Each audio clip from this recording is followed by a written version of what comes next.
Well, how's it going, guys?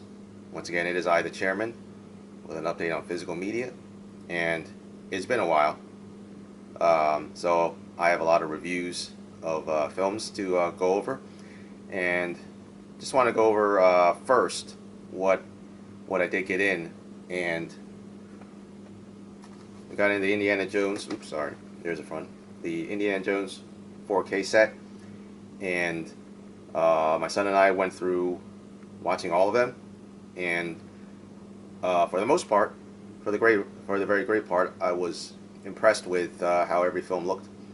Um, Obviously, you know, scenes where there's some visual effects going on, where there's been some compositing, optical printing. Clearly, it doesn't look as good, but it looks pretty darn good, and definitely better than anything before seen with the Indiana Jones films.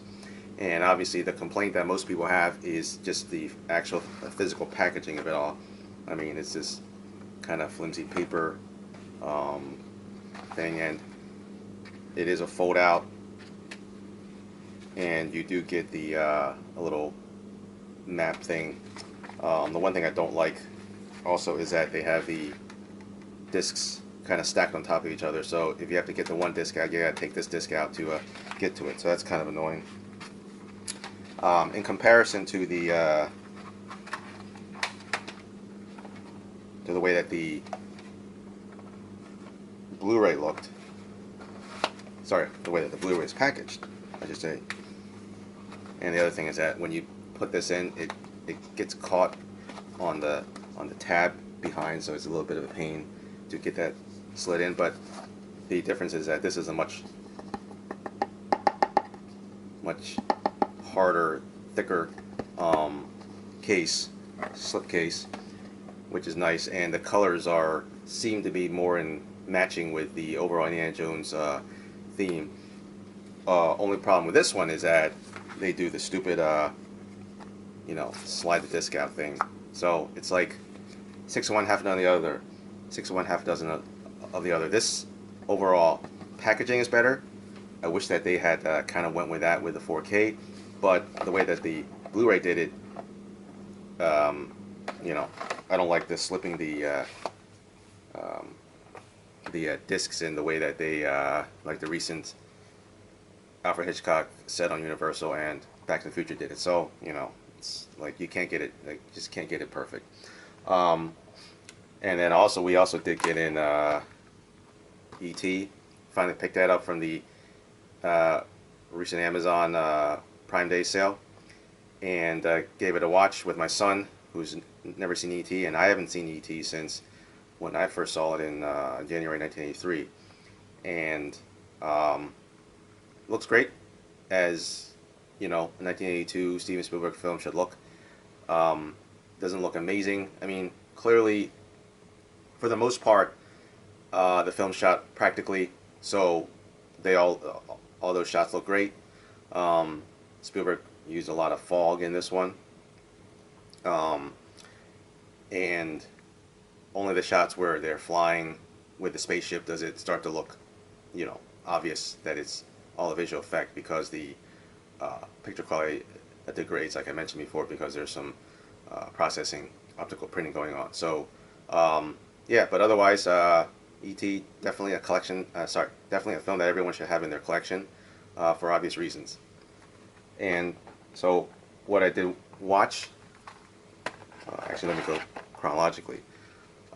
Watch through this film, The Man Who Killed Hitler and then Bigfoot. As you can tell, the subtitle, an American myth, and really in a sense this is a kind of a myth story. What's really fascinating about this film is that the director, an American guy named Robert Krakowski, I think it's Krakowski, even though it's spelled K-R-Z-Y, so if you were to go with the correct Polish pronunciation, it should be Tchaikovsky, but I don't know if that's how you pronounce it, because I've never heard his name said out loud. But he's a young American director. This is his first feature, and it's really an impressive debut feature, because the film stars Sam Elliott and Aidan Turner in playing the younger and older versions of a man named Calvin Barr, who served in World War II, and he was tasked with the job of assassinating Adolf Hitler. And so that's been living with him his whole life since then. And then the modern part of the film takes place in 1987, where a much older Calvin is living alone. He only has his brother left. The girl that he wanted to marry left him during World War II and then apparently died young. So he's been living with a lot of, I guess, PTSD, regret, guilt since then. And his whole life during the modern part is just kind of dealing with it. He constantly has flashbacks to his younger days, and in a very subtle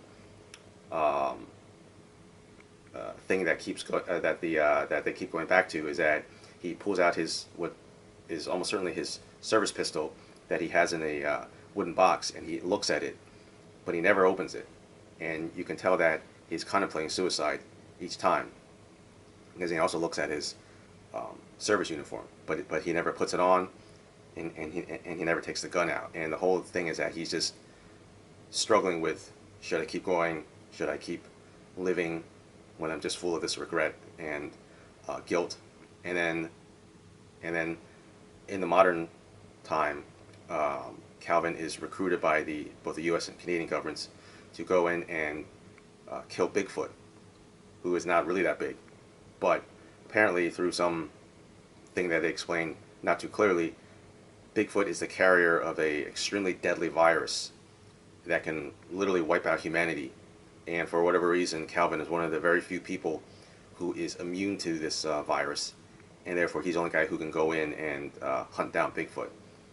And in kind of an interesting parallel, how the Adolf Hitler assassination kind of set him down a darker path. It seems like he gets some kind of measure of redemption and I guess faith restoration through the killing of Bigfoot. And what's really interesting is that the whole Bigfoot part is like a total turn in terms of the feel and the genre. I mean, it turns into like almost a horror movie when he goes after Bigfoot, and so the film does have a lot of different feels to it.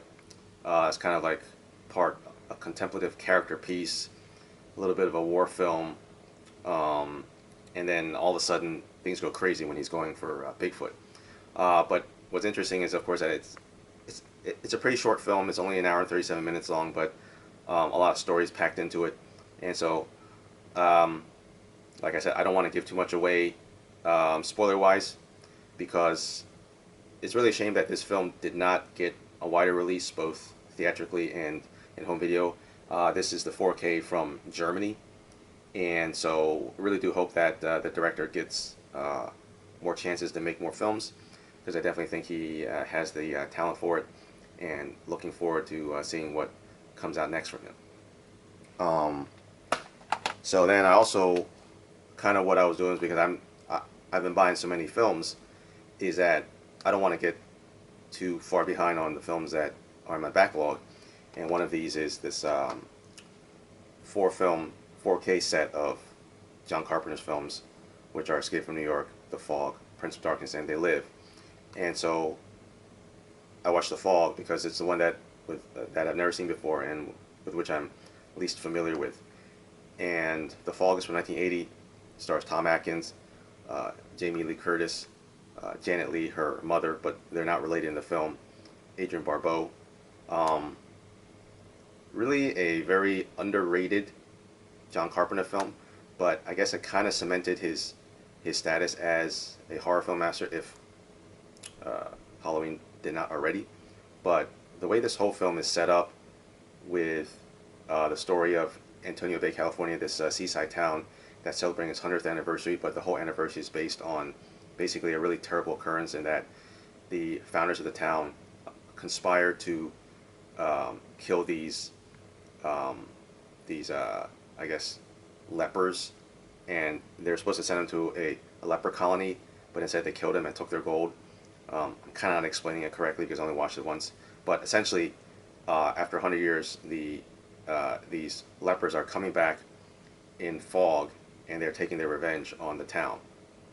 So the movie is just the story of how these lepers in the fog, essentially they're ghosts that travel in the fog, are coming in and uh, terrorizing the town. And so the film is probably Carpenter's best looking film. It's really amazing looking because not only do you have the obvious scenes at night with fog, but the whole film, interior and exterior, is shot beautifully. The 4K really makes the seaside shots look beautiful. There's this one shot of Adrienne Barbeau's character, Stevie Wayne's her house, and then you see the clouds actually go over, and the whole lighting changes um, of her house, and it's built on the shore, and you see the water, you see the grass around them.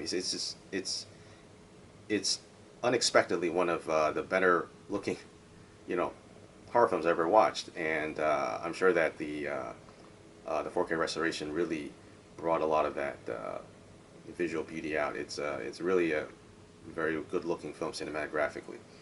So if you've never seen it, I would definitely recommend watching The Fog, if only just to add it to the pantheon of Carpenter films that you have seen.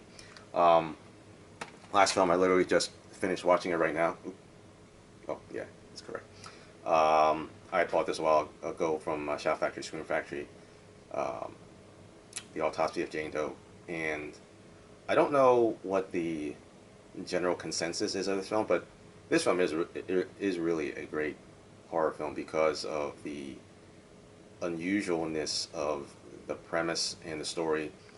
Obviously, Jane Doe is the quote-unquote villain in this film, but for a person who is dead or appears to be dead, never moves, never has any, literally any change at all to their appearance or anything, is probably one of the scariest horror movie villains, if you can call her a villain, that I've ever seen, and the whole premise is really well done, directed by Anders Overdahl, who did Troll Hunter. But what really carries the film is the cast of the legendary Brian Cox as the Tommy Tilden, who's the coroner of this small county in Virginia, where all of a sudden there's these murders, and the cops discover Jane Doe's body, and his son, Austin, played by Emil Hirsch, and both these guys do an amazing job,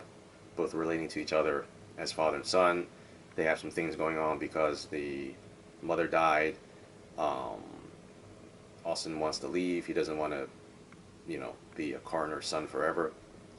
So there's all these things happening between them, and then all of a sudden the cops drop the body off to her. Drop her body off to them, and then they have to go and start examining her, doing an autopsy, and they discover all sorts of crazy shit that's going on with her. And then of course things start going rapidly downhill. It's it's super grisly, and so obviously with horror movies, if you don't have a strong stomach, I wouldn't recommend watching this film. But if you do, it's definitely worth a watch. I would say, other than one thing that happens about 2/3 of the way in, everything in this movie seems very well done.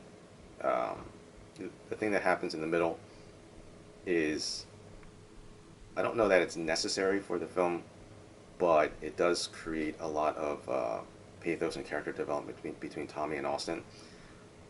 It's something that doesn't make a lot of sense in terms of the setup of what has already been going on. Like, you don't understand how this could happen, how this scene could happen, or it's very difficult to understand how the scene could happen. But you kind of overlook it because of just how well it was filmed and acted by Hirsch and Cox. So I give that scene a pass. I mean, if you watch this film, you kind of know what I'm talking about. But other than that, Definitely also worth a watch as well. Highly recommended. So, yeah, this is pretty much everything that we've seen. Oh, well, I should forget. I forgot almost that this was part of um, what I bought from Amazon Germany with Justice League, and it only just came in this week. And this is the Italian version of the Blu-ray of Aliens, which has both the theatrical cut and the special edition. And so my son and I are watching the special edition of this right now. And actually, I think I've only watched the special edition once myself. So it's a little bit of a new watch for me in terms of that. I mean, I'm familiar with what's in it. It's just that it's been a while, and I don't think I had this. And I think I may have only had this on DVD, or maybe only the theatrical version on DVD. So regardless, give this a watch and let you guys know what I think. What I did do was I bought several films from Severin, both from their recent Nuke the Mid-Year sale, or halfway to Black Friday, however you want to say it. A couple other Severin films from Diabolic, because I had canceled a couple films off of 2 pre-orders that I had. So I bought a bunch of Severin films, and I had gotten the E.T. from Amazon. And then I just ordered Fast Times at Ridgemont High because it was on sale through the Criterion sale. Didn't really want to get too much else from Criterion because there really isn't a whole lot on Criterion that's interesting, that's of interest to me. But Fast Times at Ridgemont High is probably their highest profile new film, so definitely want to get that. And also a couple other things shipped as part of pre-orders. I think Dead and Buried, Blue Underground's new Dead and Buried, just shipped, so that should be getting in soon. And I'll let you guys know about that. So yeah, until then, have a good one, and keep watching the physical media. See ya.